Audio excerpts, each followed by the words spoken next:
Good morning, good morning, good morning, my happy people. Dr. Qualls checking in with you, 9:27 a.m. on 6/4/2020. 9 bridges up along the Chicago River. You folks is having difficulty getting in the downtown area. I believe Randolph and Grand is blocked off.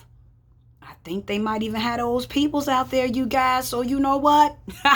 Be cautious going down there. Something I meant to mention, something I failed to mention to you guys yesterday about the vaccinations that they're talking about that's going to be readily available come the end of this year, beginning of next year. Please be cautious. These vaccinations have not been tested for any type of safety. So just remember that when, these vaccinations come out, you don't know what the side effects are, any of that. Why? Because it hasn't been tested. So I meant to tell you guys that yesterday. My apologies for not telling you that. Officials, girls and boys, women and children, man, look, you guys, officials under the Trump administration, you guys are leaving. That's right. I said it. They leaving. They tired of Trump. They out of there. One of his most closely advisors, recently said that Trump was a threat to the U.S. Constitution, you guys. They say he is against the people and not for the people. Oh, my God. Did y'all see Trump? He was so mad. Y'all know he retaliated because sometimes he just be like, nah, nah, nah, nah, nah. I love it.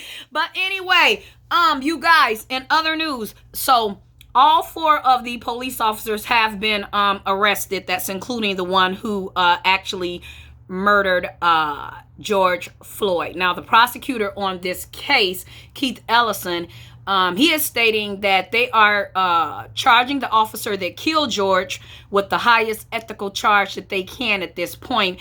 And when he was asked why the officer was not charged with first-degree murder, he responded that they will charge anything that the facts allow in the law.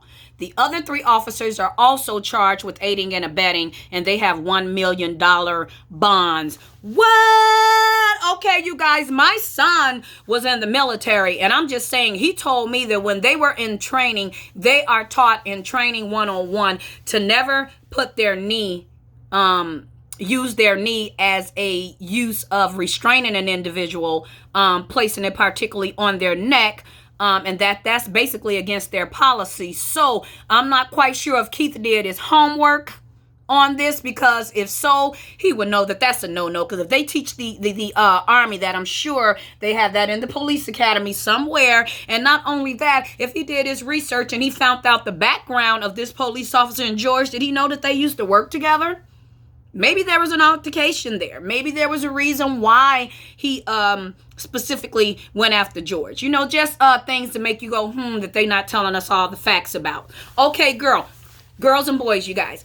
Lori is sharing our streets with the commissioners Gia Biaggi and Rosa Escanero from the Chicago Department of Transportation, CDOT, and Business Affairs and Consumer Protection. On Friday, they announced Chicago's Our Streets plan to open and convert residential streets and commercial corridors for alternative uses. First, the city plans to convert streets or portions of these streets and cross streets and key commercial corridors throughout the city into expanding outdoor dining, providing much needed relief to restaurants of all sizes. The 6 corridors identified to pilot expanded outdoor dining is Chatham, 75th Street from Calumet Avenue to Indiana Avenue, Lakeview Broadway from Belmont Avenue to Diversey, Little Village, 26th Street from Central Park to Harding Avenue, Russian Division, Rush Street from Oak Street to Cedar Street, near West Side, Taylor Street from Loomis Street to Ashland Avenue, and the West Loop, Randolph Street from Expressway no further than Elizabeth Street. So you guys, if you want the information on that plan, inbox me and I can get that link to you. The city is also the Second City's Phase and Confused. This is a series, you guys, through a new partnership with legendary Chicago comedian institution, the Second City. The city will produce a weekly web series that will communicate information regarding the city's Protecting Chicago 5-phase framework, guiding Chicago's reopening processes amid COVID-19. The show, titled The Second City's Phase and Confused, will premiere on both Mayor Lori Lightfoot's and the Second City's Facebook pages beginning today, you guys, and will feature a diverse lineup of engaging interviews with city officials and local heroes, original sketch comedy, animation, music, and special guests. Longtime partner to the City of Chicago, BMO Harris Bank is the inaugural sponsor for the first 5 episodes of the Second City's Phase and Confused series. If you guys want the link to that series, inbox me. Once again, Dr. Qualls checking in. It's time for me to hit these streets, you guys. I'm out in the field, so what I can continue to keep you guys safe. So I'm on my way to work.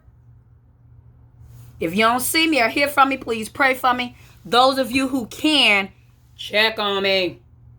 Talk to you tomorrow. Enjoy your day.